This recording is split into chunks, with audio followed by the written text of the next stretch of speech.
to Deluxe.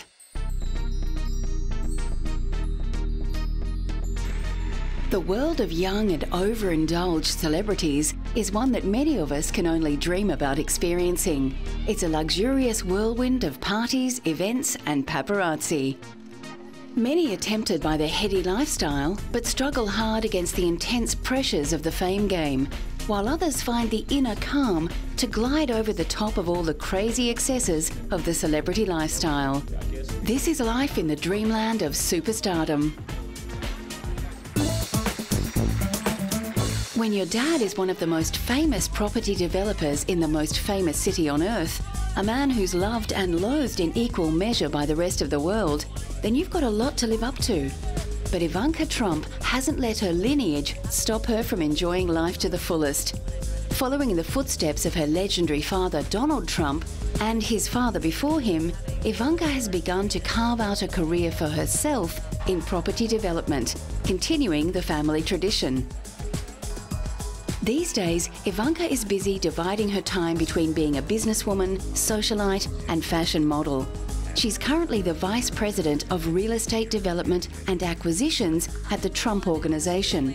Before working for her father, she earned her stripes at another property development company, Forest City Enterprises. More recently, Ivanka has expanded her career trajectory by joining forces with Dynamic Diamond Corporation, where she's designed a new line of jewelry called Ivanka Trump for the brand's flagship store on New York's Madison Avenue. Before her business career began, Ivanka dabbled in modeling. Her first magazine cover was in 1997 on an issue of 17 magazine. And since then, she's appeared on a variety of magazine covers. She's also done runway shows for some of the biggest names in fashion, including Versace, Thierry Mugler and Mark Bauer. Needless to say, she's also proved very popular with a variety of lads magazines around the world and regularly features prominently in their lists of desirable women. Ivanka has also dabbled in television when she took over a judging role on her dad's reality TV show, The Apprentice. The one thing Ivanka isn't happy about is comparisons between her and Paris Hilton. While the media delight in comparing the two, Ivanka hates the comparison, explaining in a 2007 interview that she works 13 hours a day for her money. Growing up, she watched how hard her father worked, and she knows that if she'd taken the path of being a celebrity party girl, she could never afford the lifestyle she now enjoys. When Justin Timberlake decides to throw a party, you can bet a host of A-list celebrities will come. Cameron Diaz, Paris and Nikki Hilton, and actor Patrick Dempsey all came to watch as Justin unveiled his spring fashion range for his label William Rast during LA Fashion Week in Los Angeles, California. He's extremely creative, and I think that he's always been very stylish, and it'll be fun to see what he's bringing out. Inspired by their Tennessee roots, Trace Ayala and Justin Timberlake created the name William Rast for the line in homage to their families. William is the first name of Timberlake's grandfather, and Rast is the last name of Ayala's. It's been really fun to watch them do this together because they really are, connected in that way, and they've made, a great line. I'm really happy for them. William Rast, which launched in November 2005, is currently available at Bloomingdale's, Saks Fifth Avenue, Nordstrom, Neiman Marcus, and high-end boutiques such as Fred Segal and Atrium. I think it'll work because of who he is. I think his whole persona, I think right now he came back in a huge way, and I think it's working. Men and women danced down the runway in casual wear collections at the Spring 2007 William Rast collection, titled Street Sexy at Social Hollywood. Justin is 100% involved. He, from buttons to rivets to choosing the denim washes, he's very involved. I think Justin's great at everything he does. Have we ever seen him not good at something? Justin knows how to keep himself busy. Not only was he launching his fashion range, but his single Sexy Back was topping the charts, while he readied himself to hit the road with label mate Pink to spend the summer touring throughout America together. And when it's all over, Justin can't wait to get into the studio as he tries to help his first love, music, find a new direction. Coming up, we hang with the Party Boys. Hip-hop superstar Jay-Z is one of the most formidable icons in both the entertainment and business side of the music industry. Apart from being president and CEO of Def Jam Recordings and Rockefeller Records, he's also the chairman of multi-million-dollar clothing line Rockaware, co-owner of the NJ Net, and has sold over 40 million albums. And when Jay-Z announced that he was returning to touring, he was keen to make the most of it by visiting new places. I haven't been to Australia, I haven't been to Africa, Egypt. It's a lot of places I haven't been, so I figured, you know, I get a vacation and see all the places I want to see and get to play music for people who haven't yet, you know, experienced, and they haven't experienced what I do.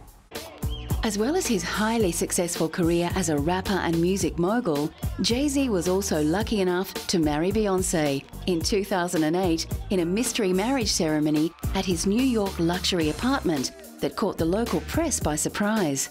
And he's looking forward to starting a family too. Of course, you know, kids love me. I have a beautiful soul. So, you know, when kids see me, it's real. It's a real talk. Kids take to me really fast, you know what I'm saying? So I've always thought about that. But I always wanted to do it the right way. That's why I don't have a family yet. I want to do it the right way. I don't want to be in Beirut, you know, while my kid is missing all of your son's first things. His first day of school, or your daughter, excuse me. You know, first day of school and first haircuts, and you in Beirut, you in performing at the pyramids in Egypt. But Jay-Z wasn't one to rest on his laurels. When he announced his return to touring in 2006, he made sure his fans knew about it by embarking on a seemingly impossible trek. 7 30-minute concerts around America, all in one day. He started his tour in Atlanta before jetting to Philadelphia, Washington, New York, Chicago, and Los Angeles, ending in Las Vegas, where Paris Hilton danced in the front row of his concert. During each stop, hundreds of fans lined up to catch Jigga performing his 30-minute sets. Jay even had a special fan in Los Angeles. His leading lady Beyoncé came out to see her man.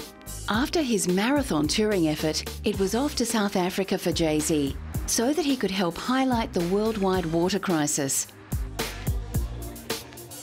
By allowing a documentary film crew to follow his tour through Africa, Jay-Z hoped to mobilise a whole new generation of young people who otherwise may not be familiar with the water crisis. Jay-Z wanted to help them learn about the causes of the water crisis and take action to help those who are suffering. As part of his Global Express tour, which included 3 South African cities, Jay-Z travelled to several regions.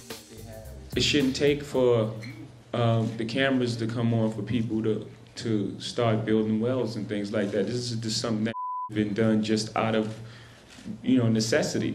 I mean, you know, the numbers are staggering of the people who don't have access to clean water, and what people consider access is like, I'm guessing, like a half a mile. Jay-Z had been looking for a way to help people in Africa after earlier tours when he was struck by how many people lacked something as simple as clean running water in their daily lives. By the time that his tour had finished, Jay-Z had succeeded in his goal of building over 1,000 play pumps throughout Africa.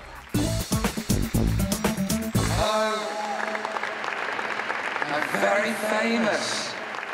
There's so many people here. I must be really famous. He's the likely lad who turned pop music on its ear. Part showman, part shaman, Robbie Williams is all heart. And it's a heart that he proudly wears on his sleeve. A consummate performer, Robbie has become known for his stunning stage shows and enthusiastic embrace of life. But this wild enthusiasm has come at a cost. Robbie's yet another star who struggled to keep his life under control. In 2007, Robbie checked himself into an Arizona rehab clinic where he was being treated for a dependency to prescription drugs. But this wasn't the first time Robbie has suffered with addiction. The former boy band member was treated for drug and alcohol dependency after he left his former band Take That in 1995. In a 2006 documentary on bipolar disorder, Robbie admitted that he had started taking antidepressants 13 months after becoming sober. Although he's had to battle to come to terms with his fame, he's still not sure about his place in the world. In 2004, when he was inducted into the UK Hall of Fame Awards, he wasn't so sure what all the fuss was about. No, I don't. I really don't. I don't know what it is. I know it's important because Bono's coming, isn't he? And Madonna. And Madonna, you know, so it must be an important do. And yet Robbie still has the energy to come out swinging at his press conferences, and he can always be relied on to be entertaining. Last time I did this in Germany, I was quite famous, but now obviously there's lots of you. Thank you for coming. Good afternoon. Ladies and gentlemen, I'm Robbie Williams, and this is my press conference. In a vintage Robbie show, he was keen to defend his friend Kate Moss from the English press, who had been hounding her over allegations of her drug abuse. I think that the way that, you know, that people have so much power over people's lives, you know, it wouldn't have surprised me if she'd have tried to commit suicide the week that everything hit the papers, you know. So you've got certain people that want people dead, you know, and just to want to actually devour people's lives. For me personally, being a public figure, it's really scary because, you know, sometimes it wouldn't even be your fault that these people would try and get the knives out and kill you, which is what I think they're doing with Kate Moss. But at least Robbie felt he was back on track with his life. And right now I'm probably happier than I was when I was at school. You know, I loved going to school and I loved, you know, my friends, and I was happy then, but right now I'm really happy. I'm really enjoying being a pop star. You know, it's I think that in the last 2 years, I've started to enjoy everything that's coming into my life, and I'm very lucky to be where I am, and I know that. Kanye West is one of the biggest rap stars in the world, and his fame just keeps growing as he leaps from one successful project to another. It's been a thrilling roller coaster ride for him, except in this case, it's a ride that keeps going up, but never coming down. Along the way, he's tried his hand at every creative opportunity that his musical success has allowed, letting him try his hand at fashion design, running a record label, and producing songs for his stellar lineup of music industry friends. Kanye gained fame by producing for Rockefeller Records, where he eventually achieved recognition for his work on Jay-Z's classic album, The Blueprint, as well as hit singles for musical artists, including Alicia Keys, Ludacris, and Janet Jackson. But Kanye hasn't thrown away his money on parties and good times. He's also invested a large part of his personal fortune into various philanthropic causes. In 2007, Kanye was recognized by the African American Empowerment blog as the 5th best black celebrity philanthropist of the year. I always said that I wanted to help people, and I've had the opportunity to help so many people, friends, people I haven't known, like with the music, with things I could do that the music allowed me to do. So I just feel great right now. Never knowingly shy about his achievements, Kanye is still struggling to come to terms with his success. I realize that my place and position in history is that, you know, I will go down, you know, as the voice of this generation, of this decade. That will be the loudest voice. But it's been a tough year for Kanye, and the single star is struggling in the spotlight. Despite being one of the biggest rap stars in the world, in his private life, Kanye is hurting. He's found that all the concerts, travel, hotels and parties in the world can't fill the hole in his life left by the death of his mother, Dr. Donde West, just over a year ago. Kanye was very close to her, writing the song Hey Mama about her. Performing on stage sometimes is just hard. Every night it's just hard, you know. You know, I'm at that point where, you know, I long to have a family, and especially losing my mother.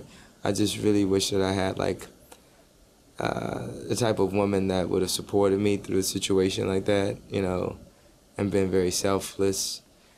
And it's really hard for me, you know. It's like, of course for me, it's like it's not hard to find a date, but to find a mate is different. And while Kanye still loves making music and performing, the star doesn't like being under the scrutiny of the paparazzi and says he's longing for normality.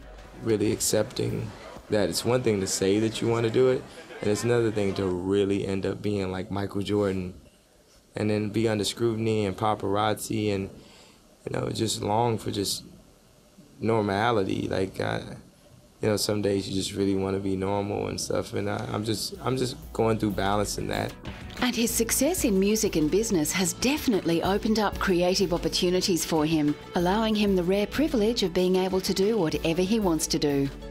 I'm a designer, and sometimes I get bored with things and I want to just jump and design something else. So if I feel like designing a house today, I'll do that. If I feel like designing a record label, you know, good music is the design.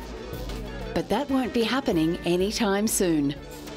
Well, I can't cancel these next shows, so I've got to go through with it. So it's whatever, you know, emotionally distraught or devastated, the things I'm going through, I still have to, the show goes on, I have to perform.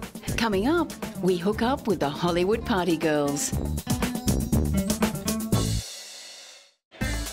If you thought your sibling rivalry was hard, imagine competing with your sister when she's the world's most notorious celebutante. Nikki Hilton is not just a party girl travelling in her sister's shadow. While Paris holds the attention of the world's paparazzi, Nikki has been busy carving out her own career as a fashion designer. In Los Angeles, Nikki attended the opening of the Apple Lounge. She was responsible for designing the staff uniforms for her friend Alison Melnick's club. I've known Allison since I'm 13 years old. She used to work at Betsy Johnson in New York, so I just knew her through Betsy, and we've just been really, really close ever since, and now she has her very own place. So I'm so proud of her and excited here to support. Nikki is committed to a career as a fashion designer, and after designing the Apple Lounge staff uniforms, she launched her casual chic line of clothing with a stunning catwalk show. Sticking to short spring dresses, baby dolls, tight net shorts and corduroy trousers, Nikki went with 3 underlying prints as her themes. After that, Nikki's next fashion foray was her fall 2008 collection titled Nikolai, which she showcased at Culver City's Smashbox Studios. As part of the Celebrity Designer Week shows, Nikolai displayed wool tweed blazers, pleated bow dresses and patent leather patching. And of course in Hollywood, no A-list party is complete without a certain sister in attendance. I'm so proud of her. My sister is an incredible designer. I love the line. I'm wearing it right now. And she knows what she's doing. She knows fashion. Ever since she's a little girl, I always knew that she'd be doing something big in the fashion industry. And just to be here today, the first time seeing her show, so I'm going to be crying in the audience, all excited for her. Yeah, with my mom. As soon as the show ended, Paris and boyfriend Benji Madden left promptly, leaving mother Kathy Hilton behind. You know, Paris is completely, different. And Nikki was always a little bit more conservative and tailored. But as always, the last word has to go to Paris. Nikki is a fashion icon. She knows style. She's elegant, but she can make things really sexy at the same time. Nicole Richie was adopted by 80s pop icon Lionel Richie and grew up with him and his wife. Sadly, when Nicole was 9 years old, the family was split by a bitter divorce, and both parents indulged Nicole's every whim, thinking it would help her through the pain of their separation.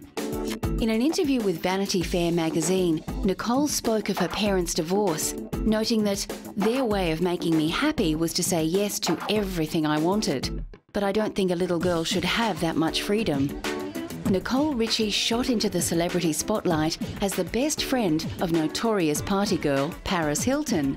Together, the childhood friends starred in 5 seasons of their hit reality show, The Simple Life, contrasting their party girl ways with their more subdued fellow citizens. But when Nicole screened a copy of Paris's leaked homemade sex tape at a party, the 2 best friends stopped talking, and a celebrated Cold War ensued between the pair. After the law had caught up with Paris, it looked like she wasn't the only one facing the threat of jail time.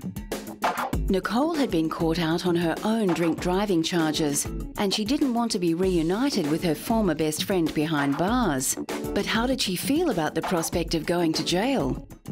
I think just as afraid as the next person, but you know, I'm just just waiting it out. So I don't really know. In early 2006, Nicole had already pleaded not guilty to driving under the influence. And then in December 2006, she was arrested again by the police and admitting to having smoked marijuana and taking the prescription painkiller Vicodin.